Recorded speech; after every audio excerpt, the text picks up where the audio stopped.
Thanks for joining us this hour for America's Vote 2024, the Iowa caucus. The countdown is getting closer with just 3 hours to go until voting starts, and all eyes are on Trump.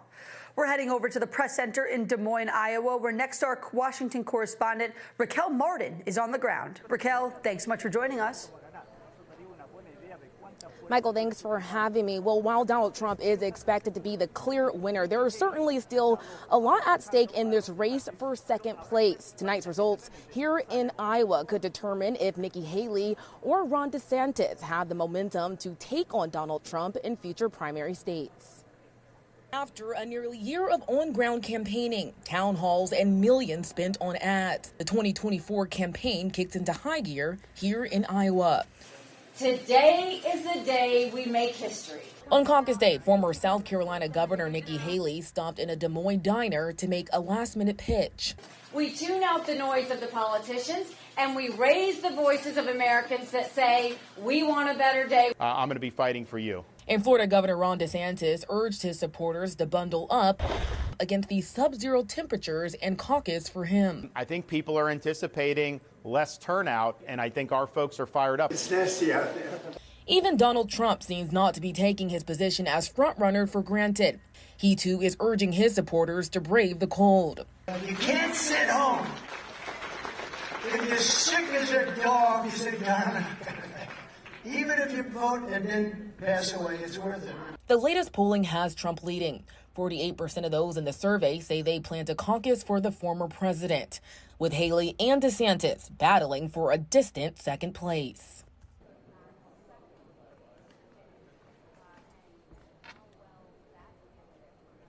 And tonight, Iowans will gather at more than 750 sites across the state. The weather conditions, however, could present a challenge, and it's still unclear exactly who might benefit or hurt if some voters choose to not show up.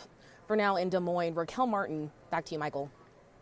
Hey, Raquel, let me ask you, there's a lot of anticipation today. It's sort of the waiting game. When can we actually start seeing results from the caucuses?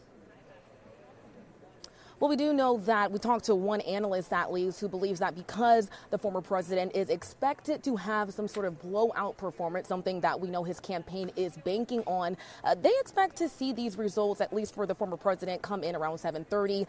Now, the other candidates, because they are neck and neck, it's unclear how soon we'll be able to determine exactly who comes in at second place. All right, Raquel Martin, thank you so much for joining us, and make sure you stay warm out there. All right, back and better than ever now in studio. We have Kevin Cirilli with The Hill. Kevin, we were talking before, and you told me you can glean a lot from a campaign's performance in Iowa. Yeah. Break that down for me. Well, you know, look, I think so often we talk about delegates, we talk about turnout. Did you hear it's cold in Iowa, Schnell? A little bit. Sub-zero? Everybody's talking about the cold. I don't know if you missed that, everybody. It's cold in Iowa.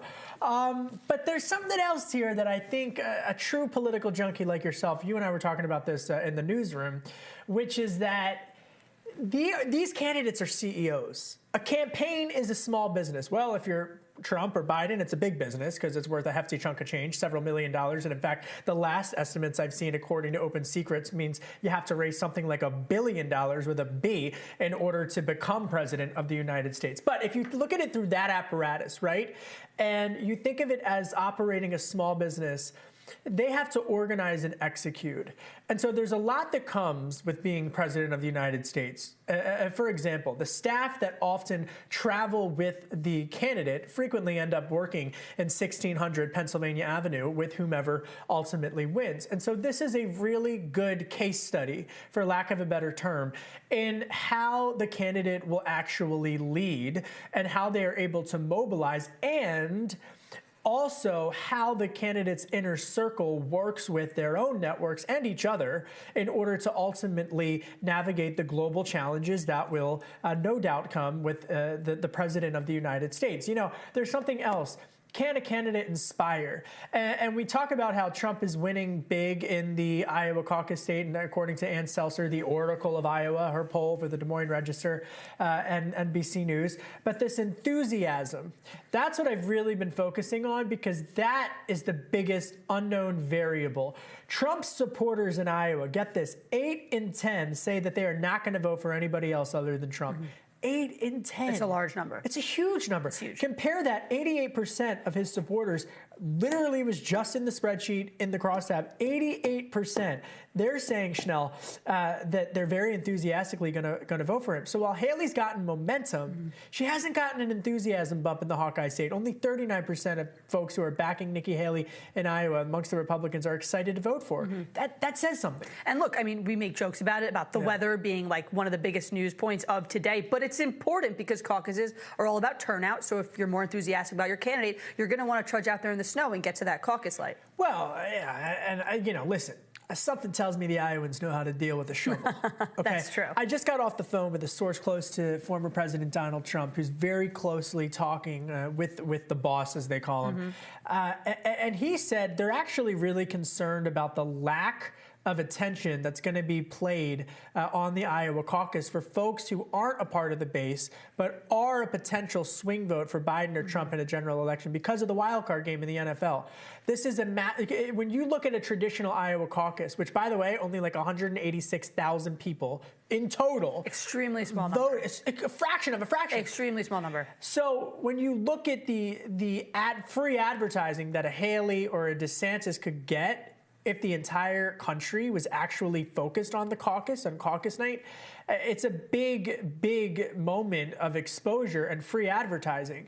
But to be candid with you, even if Haley or DeSantis outperforms, most people are going to be watching the wild card game. I'm not even going to make a joke about the Philadelphia Eagles pulling off an upset against Tampa Bay. But in all actuality, that demographic, that NFL demographic is huge. I think you may be watching the Eagles instead of the results of the caucuses Oh, tonight. no. I can't get in trouble. Bob's watching. I think you may be watching Bob the Eagles instead. Cusack, Yeah, no. But wait, I want to say, got to be careful. I want to say on this idea, because we talk about there's so much focus that goes into Iowa because it's the first, and it sets the tone, and it's the first time we see real results. But as you mentioned, 186,000 was the highest that we've seen. So is Iowa actually a bellwether, or is it just first? I think it can be a bellwether, especially for evangelical support. As the source just put to me, Trump is enjoying a lot of evangelical support. As we were talking about, he's taking credit for overturning Roe v. Wade. That helps him in a primary battle. Doesn't necessarily help him in a general election. The margin of victory,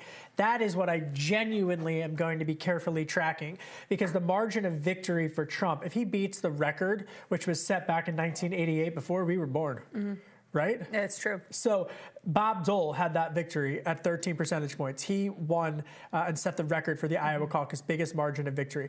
If Trump beats that, that is a huge sign of political muscle heading in later down the calendar, where the map, quite honestly, gets difficult for him in New Hampshire a little bit if Haley can pull off an upset, but the map gets easier for him as time goes on. Let's talk about the second place contenders now. Nikki Haley, Ron DeSantis. Obviously, tonight is important because they both want to beat each other. They want to get that second place finish. Talk about how important it is of how each of them finish to then continue on with the next primary states. Of course, New Hampshire is next. Ron DeSantis is flying over and going straight to South Carolina. I mean, talk about the importance of the second place finish for going forward. I don't see how Ron DeSantis, if he doesn't get second place, I mean, I'm not a predictor. He put everything into Iowa. I mean, everything and then some. I mean, I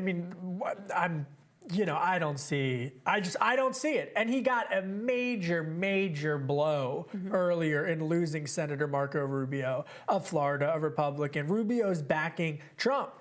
Now, in contrast to that, another high-profile endorsement my sources are telling me is going to be in Washington, D.C. this week. That's the former governor of Maryland, Larry Hogan, a Republican who backed Nikki Haley over the weekend. Blink and you'll miss it. And so heading into New Hampshire, she's got Sununu and Hogan. That helps her, right? But for DeSantis, I mean, DeSantis, Vivek, I mean, you get a lot of retweets, but... I mean, DeSantis even got the Kim Reynolds endorsement, which was seen as a big deal initially. Was a big deal, but I don't see it. What do you think? Listen, Ron DeSantis, again, he's put everything into this night. He's going to need to have a strong finish because if not Iowa, then where? I mean, when you put so much of your resources into one spot, and you even mentioned this is how you run a campaign. It's how you run your internal operation.